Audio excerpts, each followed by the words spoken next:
Bruno, welcome to the show. How are you? Hey, Jack. Good to see you, man. Thanks for having me. Yeah, you too, dude. You too. Bruno, for people who don't know who you are, could you give us a bit of an introduction, please? Yeah, of course. I'm Bruno. I'm from Brazil, raised and born in Brazil.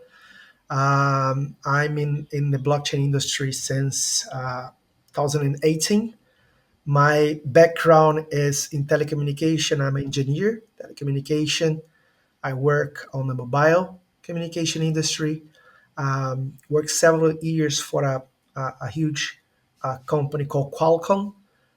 It's where I developed my engineering skills as well. And over the last 10, 12 years with Qualcomm, they put me as a strategic advisor consultant. So I was moving different countries to work with mobile operators, with the executive teams, to develop a relationship with those teams and also advise them technically. I think it's where maybe I start transition my journey from pure engineering to more business strategic background. And after that, I joined Bitfury back 2018 as the pre-sales director of Bitcoin mining and as well as a blockchain, private blockchain. Used to be a thing by those times. Later on, I joined a project called Cartesi as the BD lead. And since then, and since 2018, I'm in full Web3 and super happy with my journey. Sounds cool. Yeah. Why Web3 initially, out of Good interest? question. Good question, Jack. I think I got in touch with Web3 on 2016. I was in love with technology, with the value proposition of the technology. When I start reading and understanding what that means, the blockchain means, and the key properties, I was thinking to myself, that will change absolutely everything, right? That will create a new paradigm. People are not yet ready for that. It's not an evolution, it's a revolutionary technology. And I want to be part of that, right? And took me 1 year and a half to get an opportunity to change career path. So I left telecom industry and joined blockchain in 2018 with the Bitfury. Was years of ups and downs, very, very early stage industry, right? You face those challenges on trying to sell Bitcoin mining solutions. People are almost calling the police saying that you're a scammer, right? No vendor financing, no bank financing, no insurance, and was fun times. Learning with the industry, evolving with the industry, and I knew by at the bottom of my heart that I was part of something that will really change how we do things, and I'm very happy to see that unfolding in the direction that I predict or I felt that would be, and I think we're still early stages. The technology is evolving, the light speed, but it's still evolving more and more. It's more and more getting clear that has profound impacts on a lot of different industries, specifically on finance industry, and we see that unfolding in front of our eyes, right? I think this year, last 2 years, has been pivotal moments, and we see very important companies like Robinhood fully embracing blockchain technology as a driver. That could not be more expressive in the pivotal moment that we are. And yeah, I think from here we're gonna see things unfolding faster and faster, a snowball effect, right? Yeah, you're right. Cool. I bet some of those people that said no to Bitcoin mining solutions back in 2018 are kicking themselves now a little bit. Oh man, it's so funny, right? Because in the adversity, in the difficulties that you also grow and learn a lot. So back those times, trying to create compelling strategies to sell Bitcoin mining equipment, which was a very expensive equipment, still is, right? It's not cheap to assemble a Bitcoin mining farm. When I joined Bitfury, we were doing that transition from it's possible to mine Bitcoin from your home with a machine or even your laptop. And because of the difficulty of the network increasing, that was not anymore possible. You need a commercial grade product. You need to be more professionalized sector. So you're talking about $1 million capex investment, access to energy on industrial scale prices, not retail prices, because it was not profitable anymore, um, and try to sell that to the industry. So how to sell that to energy producers, and ways to sell that, assembling, packaging products. And it's so funny to see nowadays a lot of the ideas that we were trying to do in Bitfury by the time it's nowadays it's super like hyped, right? So behind the fence minings, using Bitcoin minings to absorb the excess of energy that is generated by the grid as a stabilizer fact, or getting new wind farms facilities to kick out even before the grid is able to connect with these wind farms. It's everything that is possible to do with Bitcoin mining, and nowadays is a reality. So it's fun, and the same thing with understanding blockchain, and work with blockchain on those times where the technology was far behind what is today in terms of what is possible to be done with the network, and as well as user interface. Both, I would say, paths has evolved a lot. So nowadays, for a developer to use blockchain to create a product, you have a much more compelling, capable network to do that. And the end user side is getting easier and easier to use products that has blockchain that functions.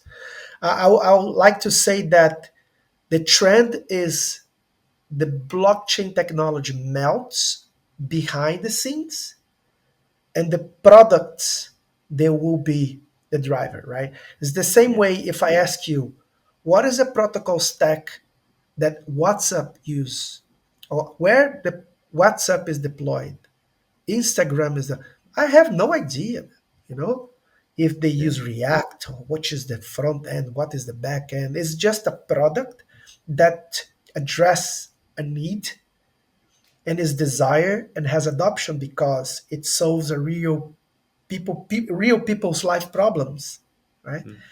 And eventually we're going to have such products, and they will use blockchain because blockchain properties or the technology offer value propositions, or offer technical advantages and properties that fits into the business case of that product. Uh, That's why not every product will use blockchain, but the products that in the future use blockchain, they will use for a reason, right? Mhm. And then you need to understand the fundamentals of the blockchain. What is the properties of the blockchains to understand if that technology fits the purpose of your product, right? And we're gonna see that unfolding more and more and more. Right? We're still in the early stage of the technology that everyone's trying to sell the tech, not the product.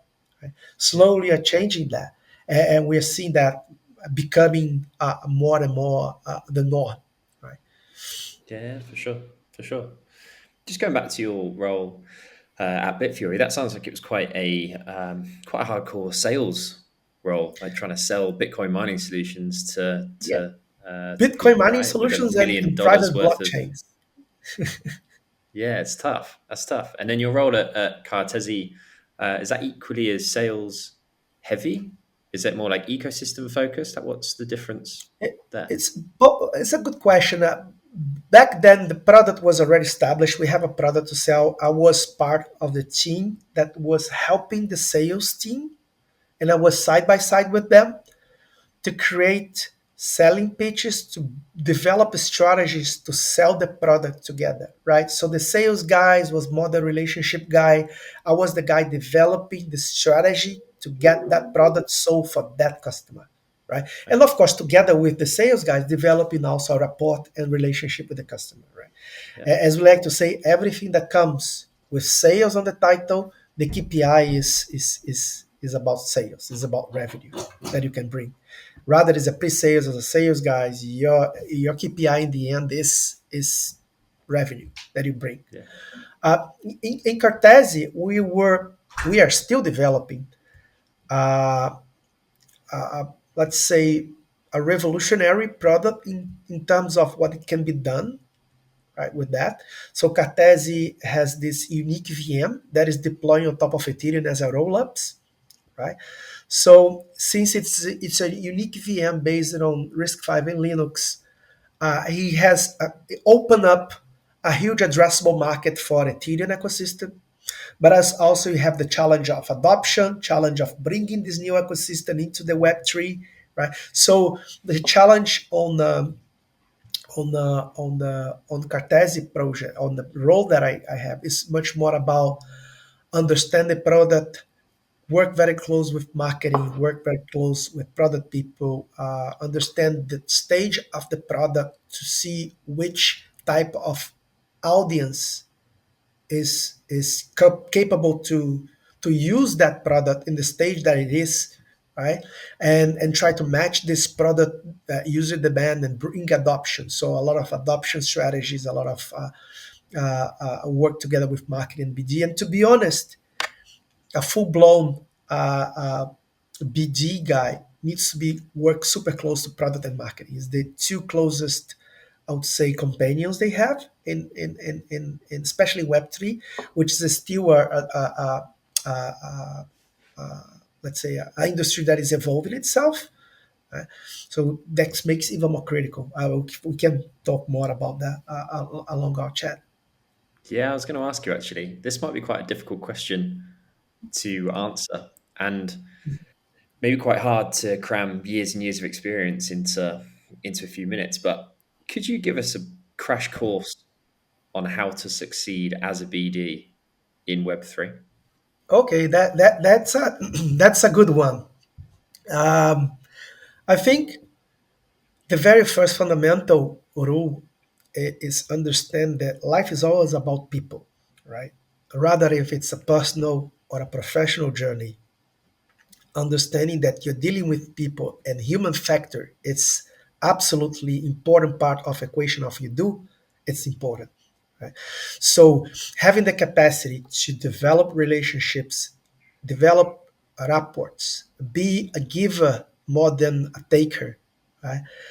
It's very important on the way that you carve yourself as a BD or an ecosystem person and establish yourself in a way that will drive you to succeed, right? So having that in mind, I would say that choose very well also the project because you have constant this discussion on Twitter, right? This very not battle, but it occupy a lot of my timeline for a while is how marketeers are responsible to success of a product project when the project doesn't have a product, right? The marketing cannot replace the fact that you need a product, right? So why I'm telling you that because choose a project that has actually a product to sell, right? Or is going the direction that you have a product, you have a clear understanding on that. Because if you're joining a project that has only narrative, right, it will be for a while very difficult to a business or an ecosystem person to produce results, right? And of course, depending on the expectation of the people that is bringing on you, if they don't have clarity on the stage they are and they have completely unreasonable expectations of your results, you might be put in a very difficult spot from the day one, right? So having that understanding, it's very important. As better as you understand that, better is the chance of results. And that unfold to the second point, understanding what is your product, rather if it's a protocol or a new DeFi product or a consumer apps, understand what is your product, what the product requires to evolve. And that will allow you to understand what is the partnerships that you can map and bring as an ecosystem BD person, right? To help you to expand the addressable market of your own product or protocol. And as well, bringing partners that will help you address this market. Because once you partnership with a protocol, this protocol, for example, they are also interested in your success because your success is their success as well. So you are together in that journey, right? Also understand what is your in the current stage of affairs of your product. What is your target market? What is the immediate market that you can address, and how to address that? Work very close with marketing products to ensure that you can attract the attention of that customers, right? And ensure that this customer has the right environment to taste your product, right? And design incentives to make them taste your product. But and this is a very like a Lego game, right? If you bring one of these pieces too early, you might burn the bridge, right? Because if you bring a user too early, he will not be satisfied with the experience, and they will come back and they will tell to his friends that this product doesn't worth to be tested, and you will never heard about that. And this is a very difficult thing to measure. How bad is a negative feedback of a frustrated customer on its own network? You want to do exactly the opposite. You need to nail down the profile of people for what we call atomic network, right? And bring this guy and has a very good experience and make them become your multiplier and help with addressing more people inside. And that will require a very well coordinated roadmap with the product, marketing campaign, incentives, alignments, and Web3 is different than Web 2 because you can implement native incentives alignment across your community, right? We don't see anymore users as customers, but we see users as community member with an archetype of community member. Your community has different archetypes, right? Yeah. So align all the archetypes to have the incentives alignments and have incentives mechanism bootstrapping. That is very important, right? Incentives mechanism is enough? No, because if the incentives mechanism is bringing people to test something that doesn't exist, you cannot make a miracle, right? The product is not there. You cannot make a miracle. So you see recently very good campaigns on incentives mechanism, as for example, Hyper Liquid DeFi, right? They have a very good product with a clear market fit.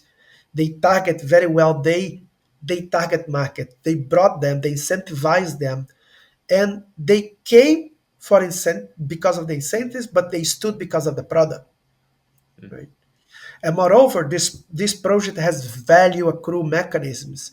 They are profitable, so they keep going the incentives because they can, right? So having that very clear is very important, right? And understanding your target audience because you have the whole funnel to that, from the awareness to tasting your product to use to become a loyal community member, right?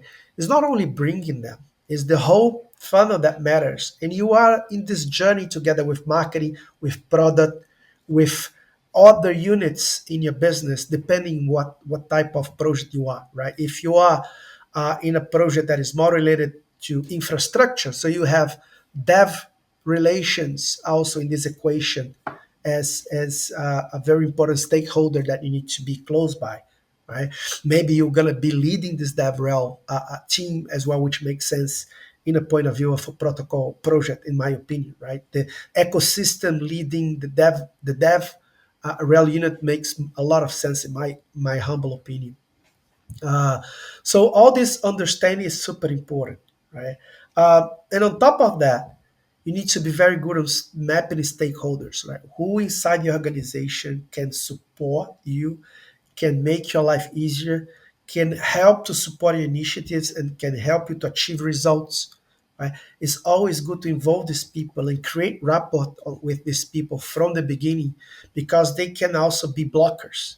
Right? They can make your life more complicated than needed. And having that, let's say, soft skills on mapping that is super important. So you can use your business acumen and business friendliness not only to acquiring the network, external network, and customer bases and user bases, but also internally to form all these connections that will allow you to succeed, right?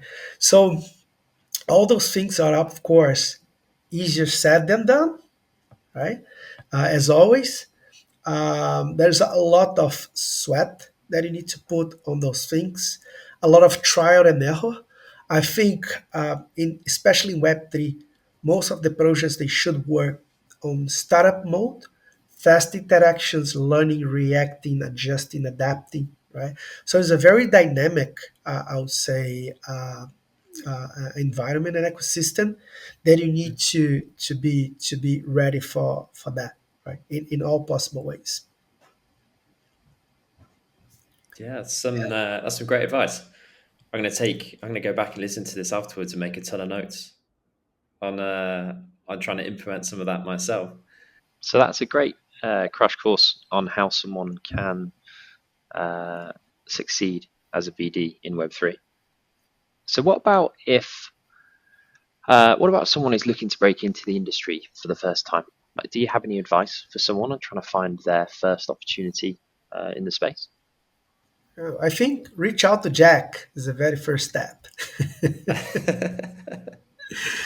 Yeah, it's a good question, man. I would say that industry is changing a lot, right? We are starting to move from an age or an era where the industry was so young that anybody coming in, hey man, just join because we need people. Doesn't matter if you don't know anything because nobody knows anything. This very early stage industry, why required experience. Why there's nobody with experience in the industry. This industry was just born, right? Uh, so we are slowly departing from that to on a stage where people start asking your experience in the industry, your track record, becoming a traditional, let's say, economic segment where those questions are absolutely normal, right, in the industry. So back to the telecom days, if I want to switch up jobs, the people will look my history and where I work, I should be doing, what is my experience, my capacity to execute what I'm saying that I can, right, is based on the track record and the stuff. So the Web3 is already slowly going to that direction. So I would say the very first step for someone that is not in this industry, right, is understand that Twitter makes a lot of difference, right? So start engaging and creating your social footprint on this industry, and depending on the vertical that you want to aim, you should start really diving into this vertical, understanding, using it, right? So if you want to go to DeFi, you need to become a little bit of degen. You need to understand the industry, right? And the best way to understand that is reading, engaging socials, and using products, right? Becoming a degen yourself, understand that industry. That will might qualify you for some conversations about the industry, right? You might not have the previous experience, but the way that you engage, the way that you talk, the way that you pursue the opportunities will be clear that people that you know what you're talking about. That might give you some edges. The same thing if you want to go to the protocol, or if you go to the RWA, you need to, to dive yourself into that. Um, and of course, maybe participate in some events that help, right? And of course, going online and Telegram groups and start checking openings and understand how you can tune your current CV to the CV demonstrate your capacity to add value in the segment that you want to join, right? Let's take an example. A guy is working in the banking sector. He wants now to go to full force to DeFi segment or RWA, right? If the guy do the steps that I mentioned before and he turned his CV telling this current experience that he's diving into the segment together with his trade fight experience, he can bring to the table some value that they can add. I think there is a study here that the person is able to sell. And why I'm saying able to sell is because uh, searching for a job position, in my opinion, is a sales effort. You are selling yourself, right? You're selling your story. You're creating a story of yourself, and you need to back this story with something, which is your CV, your bio, your track record, your network, right? Your referrals. So having that exercise is super important, right? If the person just, I want to join Web3, I don't know, just anything. In this stage now, it's becoming more complicated. 5 years ago, I would say you just join. Most Knock on the probably you door and start join. working in a company, nobody understand from where the guy came, because people are so thirsty from resources, right? Yeah, When the founder of Cartesi invited me to be the lead of BD and ecosystem, he said, "Man, you're the only person that I know that knows blockchain. You're the only person that I know that is technical. You're the only person that I know that knows how to talk with people and is not introvert. Man, there's nobody on my network that with those right now with those capabilities. Join us, right? I'm not a founder, but I'm kind of a part of the founding team. Let's say, right? Because of that, nowadays, probably his network, you have more people with more or less the same background that could join. Right? It's a different moment. It's a different moment. That's why I think nowadays requires a little bit more exercise from people that wants to join from zero, from start. yeah, you're right. I think there is also so much more information online now for someone to go and learn all of this Man, stuff. with Um, AI, you can really deep dive and understanding industry segments in a fairly short term, right? yeah, If the guy is savvy in 1 week, he can quite understand and quite use and etc. map. It's not impossible. for Right? sure. Just requires And you're some work. right. And you're right. It does require some work. And I think that work is super important. The amount of people that I speak to that say, I want to get a job in the industry, I wouldn't even want to join Web3, and I ask them, all right, cool. Like, what kind of stuff do you do on chain right now? Like, do you trade? Have you ever bought an NFT? What DeFi protocols have you used? You ever staked anything? And they go, Exactly. no, I don't want to put my own money in. That's far too risky. I'm like, yeah, maybe the wrong industry for you then, I think. Yeah, Um, that happens so often. It's quite common, even though it is so easy and realistically it is super accessible. You can put 10, $15, $20 into something. You just go on Coinbase, buy some USDT, transfer it across exactly. to MetaMask, for example, and just Try, have a go at try, doing this kind of yeah, stuff. It doesn't cost a yeah. lot of Try money, different really. wallets. Yeah, Yes, install different wallets. Try the difference. It's like, get the MetaMask in your laptop and get the hurdles right. Different networks, bridging. What is the hell? Understand some pains and you know uh, uh, even for more experienced people also the industry is sophisticating itself, right? Even inside, I would say, protocols. What protocol you want to? You want more go to bridging? You want to go to ecosystem?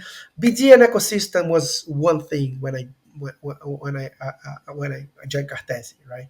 mhm, I still more or less do this both, but is getting separate, right?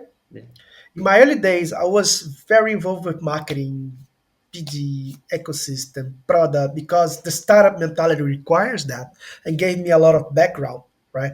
I would say that nowadays maybe I'm even comfortable to get a marketing role, right? Because I really know what needs to be done mhm, in that manner. Because I spent 5 years closely working and developing strategies for the adoption funnels and etc. together with the marketing team, discussing with the product roadmaps and modular. Let's connect with this protocol, why that is important, why that matters. Helping marketing create this narrative, which is a narrative that is important for me to understand the addressable market that I need to tackle in, how I tackle in with that, which type of partnerships and actions should I take to reach this market and adoption. And yeah, uh, um, it's becoming more sophisticated. Slowly, those things will get these individual groups, but a success project will be the one that can communicate all these pieces in an harmonized, strategized way, right? Not in silos. And that's why I mhm. mentioned beforehand that a good guy in BD should be very well versed in these three groups: in marketing, BD, and ecosystem. BD slash ecosystem, right? And a product. Sure. So you just talked us through obviously how to like a crash course, how to succeed as a BD. Also, how someone can go about finding an opportunity. What if you're already here? So you get that first role. I think you briefly touched on it a minute ago. That continuous learning is going to play a huge part in this because the industry is evolving so much. But say someone's here and they want to make themselves indispensable for founders or for the person they're working with to build a real solid career for themselves. Have you got any advice there? Oh, yeah, I think this is even general goes beyond Web3. I would say be the person that brings solution of problems. Right. Yeah. I think this is important. Be a person that knows how to build bridges. It's very important, right? Be empathic, right? And fundamentally wise, execution matters. An idea without good execution is nothing. So be capable to execute makes a hell of a difference, right? I myself, I don't like the idea guys only, right? Because it's very simple and convenient, comfortable to be the idea guy. Everyone wants to be the idea guy, right? Difficult is to get an idea and help to drive that to execution. That's a different story, right? And that what makes a difference between success or not success, in my opinion. Yeah. No, I think you're right. I like that. I like that explanation. Yeah. Um, so what if then someone is coming into a leadership role in BD for the first time? We've talked about obviously breaking into the space, building a good career for yourself, like actually doing the role itself. How do you find good BDs? Like you as a leader, you leading ecosystem, heading up BD. How does one actually hire and find a good BD person to join their team? It's not easy. I would say that biggest challenge for any organizations to scale is human capacity, right? Finding good people to get together and scale and not be the one requires like babysitting, like micromanagement stuff. Right? It's very complicated. I have experience that I end up in we are not able to execute things that we would like, and if we have done that, will be extremely beneficial to the project because maybe was not we brought not the right persons to the right positions and took longer for us to realize that. So it's very painful, very painful.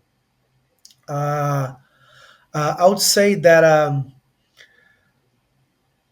be very attentive with the track record of the person and the capability of execution. I would say that is what matters the most, right? The person that gets the job done.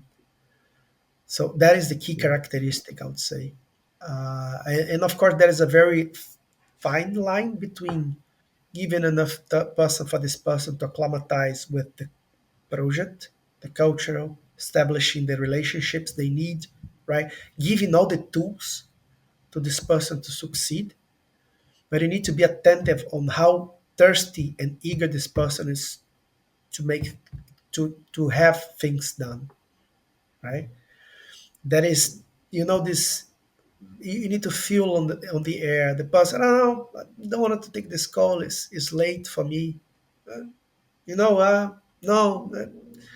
So when you're working in a startup mode, a startup mentality in Web3, where everyone is everywhere, those are small indications that maybe this person is not fit for this type of working environment. And of course, although you need to be supportive and understanding if the person is fit for that challenge or role, you need to be, of course, taking the decisions to get things done, right? And be sensitive. Maybe the person is not good for that position, maybe for another position. Always empathy is important.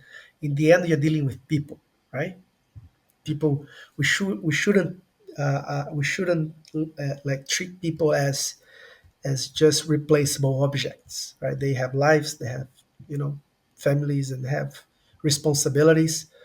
Of course, at the same time, this person needs to show that they value the trust and the opportunity that they had been given to this person, right, is a two-way street, and having that in a clear way, it's very important. Yeah, I think Uh, so. Yeah, because I was going to ask you. I was going to ask you in a few minutes, really, about whether or not there's anything that you'd really want people to know about the industry before they become a part of it. And I guess understanding that everyone is so spread around the world and working on all sorts of different time zones, and there may be times that you're going to have to jump on calls at midnight and this kind of stuff, just because that's the only time you can actually catch someone. That's quite a that is a real expectation in the industry. Really, I see it across all projects pretty much, and in all roles really, whether you're on the engineering side, in marketing, in BD. Um, it's a real expectation I think people need to be aware of. But I guess yeah, it's not going to work for everyone. But I think personally, I think it's quite a small price to pay for having such flexibility in the roles, because a lot of Web3 positions are quite flexible, right? As long as you're getting the job done, there's a lot of flexibility around them. But what do you think to that? Like, are there any other things that you think people need to be aware of before joining yeah, this one? I think, Jack, you mentioned something that is extremely important, right? This industry is very flexible, right? And I think maybe, don't know, generational problem or not, or just culturally problem. People need to understand that flexibility comes with price, right? You cannot only have the good side of things and doesn't expect that you don't pay the price for those good things, right? So, if you are working in an industry that allows you to be everywhere in the world working for this industry, it's a hell of a unique life experience and opportunity, right? So the minimum that people should give back is I'm flexible with my time as well, right? If I decided myself to be half an year in Bora Bora, right, working, that would be impossible to think about that 10 years ago. In this industry, it's possible. As long as you understand that you're in a kind of a unique time zone, that maybe your working day should be in a little different pace, and that is the price to pay for that. So also one thing that is more required in this industry, because I think the stage we were, is to be active in socials, right? Okay. And that is an important reflection. I think we are going with several changes, and the Web3 maybe is the driver, technological driver for a fundamental behavioral shift in society. But it's more and more important people to start building their own personal brand and reputation, regardless of your position, right? So a social presence, a social footprint, the reputation, and your the way that you're perceived, it's becoming important not only for BD or marketing people, but for everyone. Yeah. Yeah. Yeah, So you're right. having that in mind, and I think Web3, this is more, I would say, it's more relevant, right? But it's becoming also super important for all types of industries. That's why you see more and more people in Web2 very active in LinkedIn, sharing their thoughts, sharing their ideas, right? Because you're building your footprint, your online reputation, right? Because of that. So I would say that it's super important. And on top of that, what we already mentioned, the stage that we are, this industry is an endless startup. So you need to be ready to work in a startup mentality, right? Which is super important and requires some different set of soft skills or understanding dynamics and be flexible with that, right? You cannot get from, I don't know, a very well established industry like oil business, right? It's very specifically processed, very kind of, they are doing this for 100 years, and they do that in a specifically way because a lot of people die trying to do it in different ways, right? And you cannot get this mindset and apply in this Web3 industry and expect that you work exactly the same. Right? Yeah. It's a much more dynamic, fast pacing. moving industry that is still trying to understand how that technology will solidify and be more mature to support the tomorrow businesses. Yeah, and we are in the middle of that. So don't expect everything sorted out, everything established. The truth of today is not equal in 6 months. So a lot of dynamism, I would say. So all Yeah, those are yeah, yeah. the You're right. critical things I'll say about this industry. Yeah, you're right. It's one of the things that I say to people all the time, like when they're actually looking for a new opportunity, is building a personal brand. You don't have to have thousands and thousands of followers across X or LinkedIn, but I think using social media as a place to get your thoughts out into the industry, I think is really, really beneficial.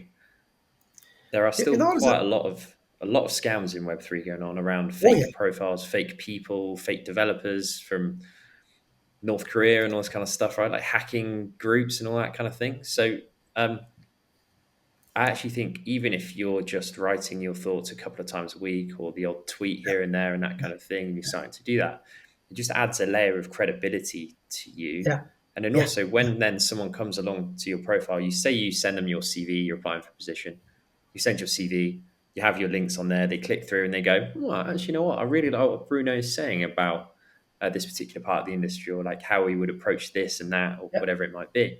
That's yeah, like, yeah, come on, let's have a chat. It doesn't mention that in his CV, but I like what he's talking about, so I'll have a conversation with him. And I yeah. think a lot of people at the moment don't necessarily realize how powerful that can be when they're looking for a role. You said very good things here, and that is not with time we'll unfold to other verticals as well, right? Yeah, So you mentioned about teams that are prefer to be anonymous and etc etc because of the threats and because of the technology starting to become mainstream. Those type of practice might slowly be pushed out because of the risks involved, right? Are you accept an anonymous developer to build your DeFi protocol, and the guys from North Korea, right? So it's becoming less and less like all these cares and building your online footprints. It's important in the future. Even this conversation here, I think we're gonna in the beginning of this recording sign with ZK proofs that we are actually humans having this conversation, and you have this data feed verifiable with human verifiability, right? Instead doing those circles with the head and moving, right? Because in right now it's already possible to kind of create the conversation between you and me with digital footprints of what we have online and creating that completely artificially, right? So with time, more and more concern on that, what is real, what's not, will happen, and technology will be here to help us to sort it out. But building your story, building your profile, and even in this industry, that's why it's so important to be on events. I recently tweeted about that this industry event, the way that industry treats event, not because it's an endless party, but it's because it's the opportunity for people to meet each other for real and establish real relationship, real rapports that will be useful for later on. You join in a Zoom call, in a Google call, and you know this person, you establish a real relationship with this person, and business can flourish. That's why I go to the events, even sometimes Cartesi institutionally wise is not present for one another reason. I try to be over there not only representing the protocol, but also establish those human connections and building those rapports, which are absolutely important, right? Especially for ecosystem BD and marketing roles. yeah, you're right. I think some of the closest relationships I've formed really, and some of the projects that I've ended up hiring for the most have all come from meeting people face to face at Yeah, at everything is ACC different. events or Dev Connect or whatever it might be, like all sorts of different events. Like the more you can get out to, the better in this industry for sure. And Yes. especially with a lot of the noise that goes on in people's inboxes across LinkedIn, Telegram, X. Like people are getting so desensitized to all of those types of outreach messages now, really. So I actually think Exactly. a lot of the in-person rapport building is going to be key moving forward. I know obviously everything's getting more digital with AI now. All that stuff's going to be automated realistically in the next 6 months, probably. Everyone's outreach, that kind of thing, follow ups, all that kind of stuff. So I actually think the way that you can really differentiate yourself is going to be meeting people in real life. So it's almost taking things back full circle to where it all started before we had email and messaging services, right? Absolutely. It's all about Um, people, man. And it will become more and more important, right? yeah, yeah, I think so. You said something a minute ago, like one of your expectations for someone breaking into the industry or something they need to be aware of is how dynamic it can be. That comes with then a lot of projects and protocols and things like that making quite a lot of mistakes, right? When it comes to like BD and ecosystem. But is there anything that you've noticed, or like anything that maybe other heads of BD or maybe founders listening to this can learn from about mistakes that you've spotted from, you don't have to name L1s or L2s, but any BD or ecosystem mistakes that you see that are super common from Yes. particular projects? Yes. That is, I think, part is because of the nature of value accrue mechanism of the industry. So a lot of projects get a lot of money, Hmm. right?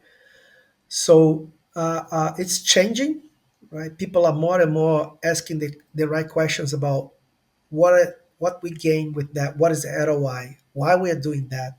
So I saw in the industry a lot of this money, throwing money without a clarity and objectives why, and if even if it was the right moment for that, right? And just with that, expecting hype maybe because of hype, it was maybe driving price actions, and then more money will flow for the treasure management. But I would say that is something that we saw in the past very hard projects, big projects spending dozens of millions of dollars in marketing campaigns just because of, right, without naming projects, but with unclear ROI or reason for that, right? So I think more and more projects are learning on that. Be mindful with how we manage budgets and spending more in the right things, right?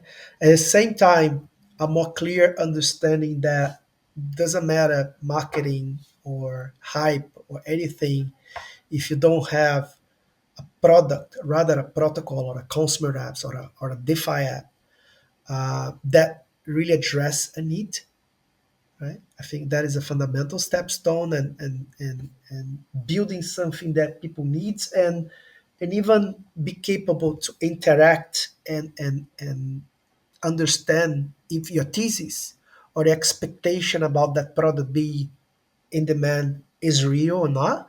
If it's not real, how I pivot that. Remember, we are in the startup mode. Interactions are super important, right?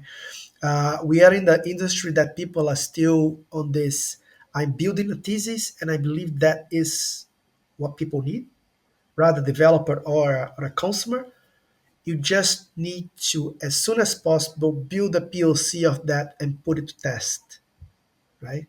And understanding with that if the direction is correct or not. Right? So having that very well understood within your organization is more difficult than people can imagine, right? Especially when you work with amazing, capable people, super genius, giga brain people. They tend to understand that they believe they understand the world better than anyone else. So they tend to be on their own reality building a product that we fail to test it, to fail to do interactions and understand how it works. So it's super important to bring that, right, and get feedbacks from users. And we did a lot of that in Cartesi. I think we should do it even more to understand how we can build a convenience layer that makes it easier for developers to use the protocol. What is the roadblocks that are avoiding customers or community members with a specifically archetype. I will refrain to use the word users, but community members that are archetypes of users of the product, right? You Yeah. have other archetypes depending on your business, right? You have archetypes that are incentive guys that are running. Uh, you can whatever you build several archetypes based on the vertical, based on your business model. That's the Web3 nature. You build archetypes and you build an economy that can align incentives of those archetypes around the product or a service, right? And distribute value, accrue value and distribute value. That's the native of nature of Web3 and how you build products and projects on it. So how you bring these guys, what is the roadblocks that avoiding them to keep here, why the problems, this you only figure out with interactions, right? Everyone has its own opinions on why, right? Doesn't matter, right? You test the reality and you get real feedback, and based on real data, you take actions. That's the only thing that matters in the end, right? It's like comparison is the theoretical physics developing models of the universe, and they keep developing different models. You have different models, string theory, expansion. All mathematical models are doable, right? Mhm. And then you need to come to experiment and to ask to the mother nature, what the hell is this? Right? So we have a model here. Check with the reality, get a feedback. The model is good or not. The model is good to represent our reality or not, and so on. So it's more or less with the products and projects. You need to do that. You need to test your thesis constantly, right?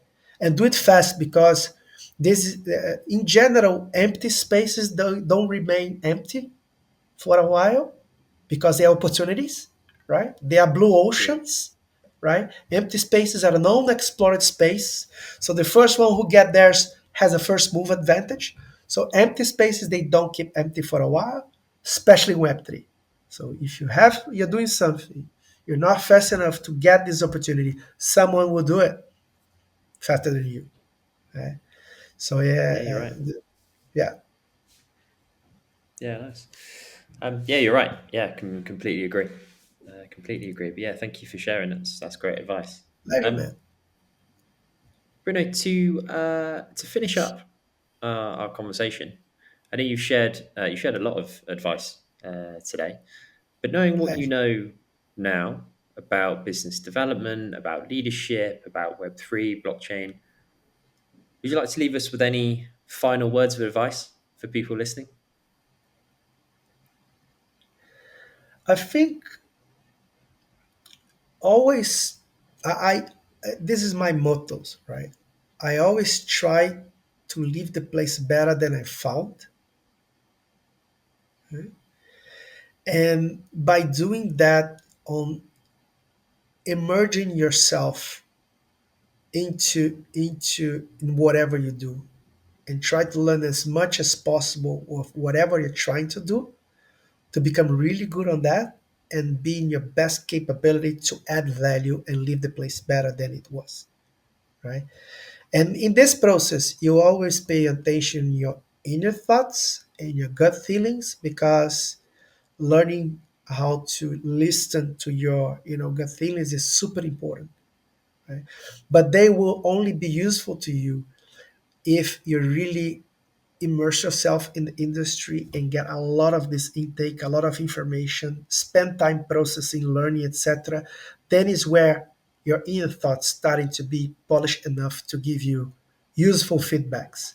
Otherwise, you're gonna have fake signals that you might follow. I like that. I like that a lot. Thank you for sharing. Well, Bruno, it's been great to have you on. Thank you for taking the time to have a Yeah, conversation pleasure. today. Always good to have a chat with you, bro. If anyone's listening and they want to find out more about you and what you're up to, is Twitter the best place to find you and Yeah, follow along? Twitter. Is it LinkedIn? Where can they Twitter find you? is. I checked LinkedIn, but Twitter is still my favorite one. Okay, Is at Bmaia, BMAIA underline expect. nice, cool. Well, yeah. I mean, if anyone's got any extra questions, they want to track what you're up to, um, yeah, hopefully they come across. But yeah, Bruno, Yes. thanks again, and Be I'll Maya chat to you soon. expat. Cheers, dude. Thanks a lot, That's man. great. It's a pleasure. Speak to you soon. Cheers, man. Cheers, man. Bye bye.